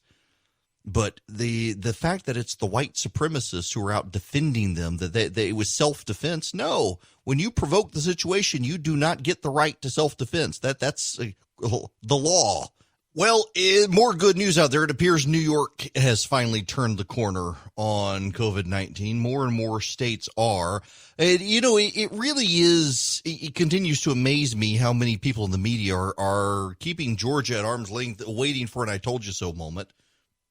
And one of the realities here is increasingly that we're not going to have a virus in the way, or a vaccine for the virus in the way some want. Here's Jerome Powell, the chairman of the Fed, talking about this the other day. What economic reality do the American people need to be prepared for?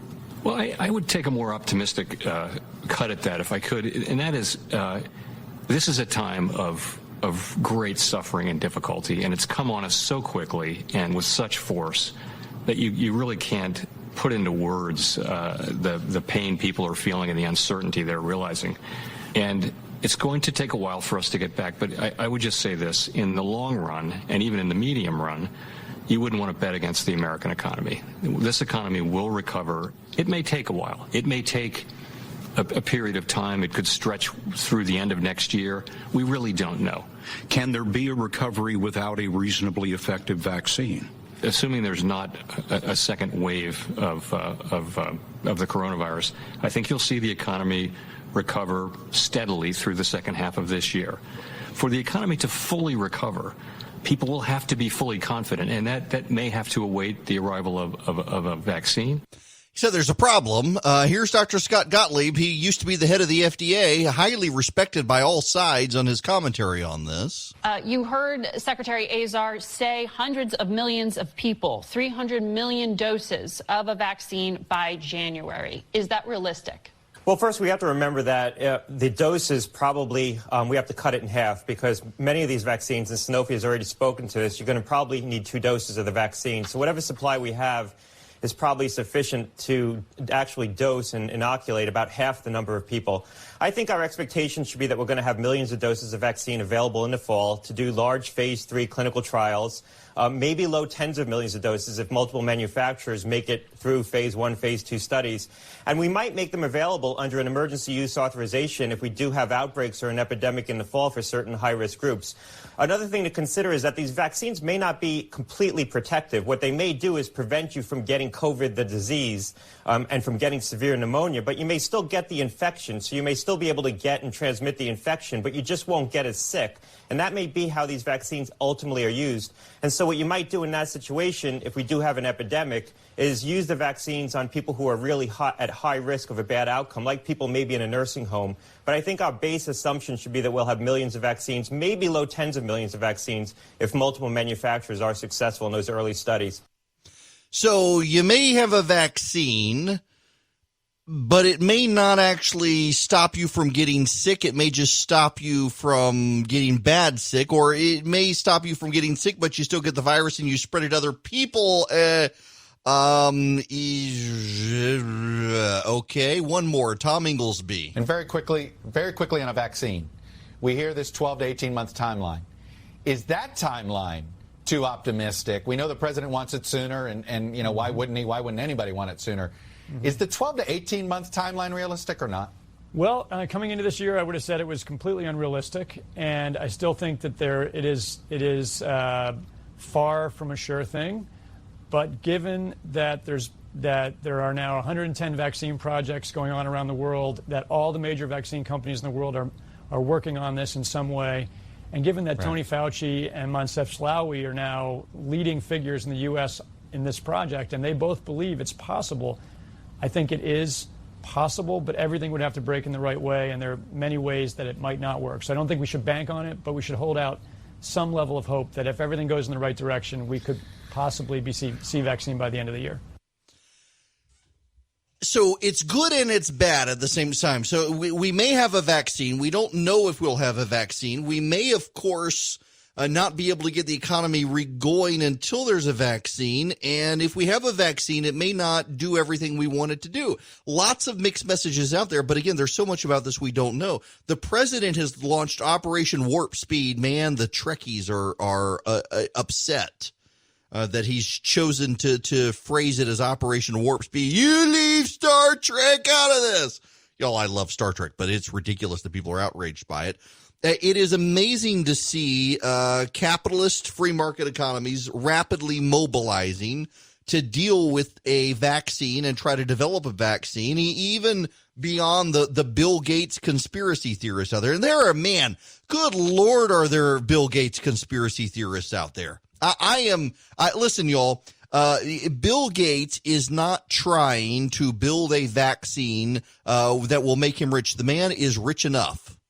He is spending his money. So let me back up here. Because on a daily basis now, I get Bill Gates conspiracy theories. There is a law that private foundations funded by billionaires must spend 5% of their earnings each year. So whether you're talking about the Ford Foundation, the Tides Foundation, the Bill Gates Foundation, the you name it, the Warren Buffett Foundation, whatever, they have to spend 5% each year of whatever they've earned. They've got to spend 5% of their money. And what a lot of foundations do is they only spend 5%. See, some foundations are designed to last forever, and their donors, the billionaire donors, couldn't get immortality, so they get it through funding a foundation. And that foundation takes their millions or billions of dollars and only spends 5% per year. And some of these foundations are refusing to spend more than 5%. So there have been a lot of calls for some of these technology-backed foundations to step up and help find a cure, and they won't spend more than 5%. The Gates Foundation has basically said to heck with this 5% rule, and they are wiping out Bill Gates' fortune to try to find a cure. Now, Bill Gates, in and of itself, has a personal fortune outside of his foundation that makes him one of the 3 richest men on planet Earth. And his money is separate from his foundation money, although he can write more checks to his foundation. But his foundation is blowing through the 5% cap to find a cure. And because of Bill Gates' success and his willingness to get involved, conspiracy theorists have cropped up.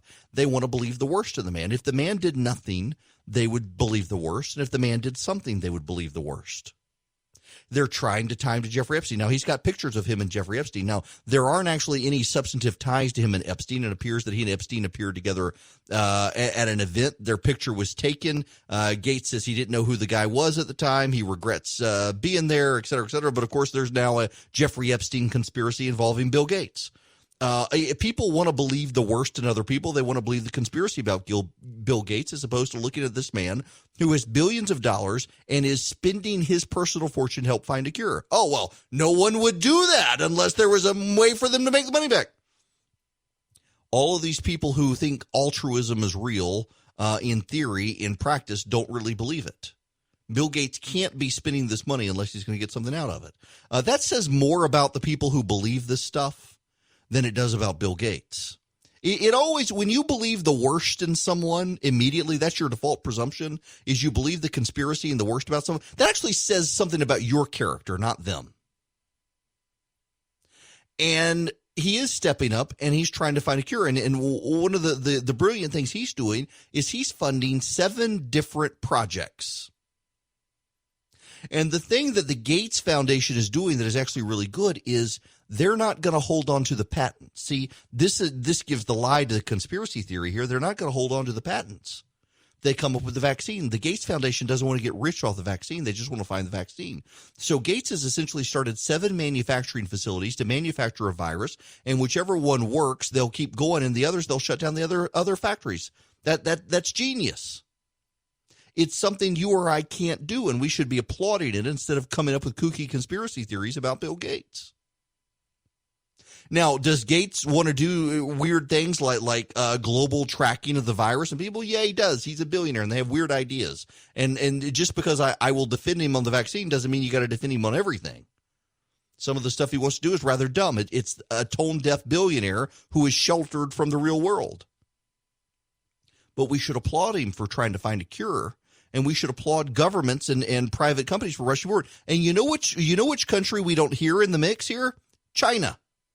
We don't hear a rush of China trying to come up with a cure. In fact, what we hear is that the Chinese are trying to steal the research off servers and do it themselves and then patent it. Remember the remdesivir conspiracy theory that apparently it had been patented in 2005, that remdesivir by Gilead Science had been patented in 2005 to deal with COVID-19? It's a kooky conspiracy theory that misunderstood how patent laws work. So remdesivir was created by Gilead Science to deal with Ebola and SARS. And the Chinese stole the chemical formula for remdesivir and then tried to patent a COVID-19 cure using remdesivir and calling it by a different name. So Gilead Science had to go in and amend its patent application for remdesivir to include COVID-19.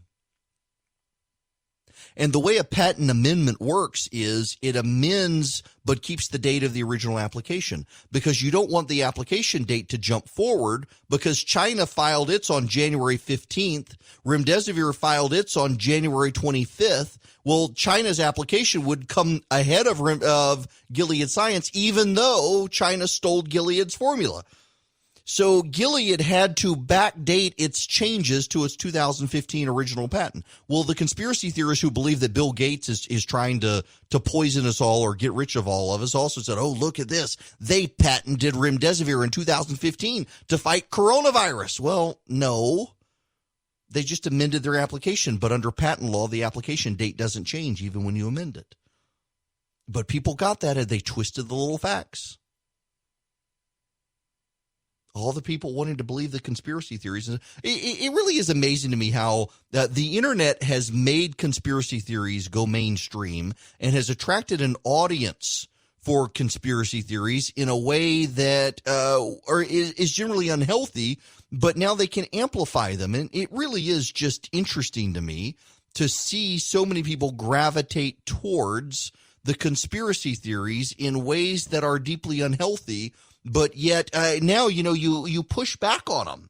Like I'll push back on the Bill Gates thing. Well, he really does want to do some sort of worldwide global trade. Yes, but we don't have to go along with that, and our government wouldn't go along with it, but we shouldn't condemn the man for trying to find a vaccine.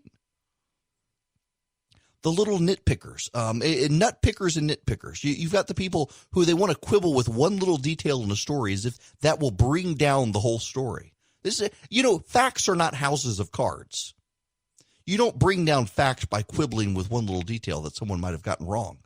It doesn't bring down the whole factual paradigm. But some people believe it does. People have lost the ability to think for themselves. It's sad to see. But nonetheless, this is the world we live in, where people would rather believe a conspiracy theory than believe the truth. Because, 9 times out of 10, the truth is way more boring than the conspiracy theory. And people believe life has got to be complicated and exciting, and so you peddle a conspiracy theory. They're like, that must be so. That explains so much. No, actually, what explains it more is that people are stupid. And if you just recognize that people are stupid, you explain that you understand the world in a way better way than if you believe that there's some imaginary, grand, elaborate conspiracy theory out there. There's really not. The world is really not as exciting, and it's full of sinners.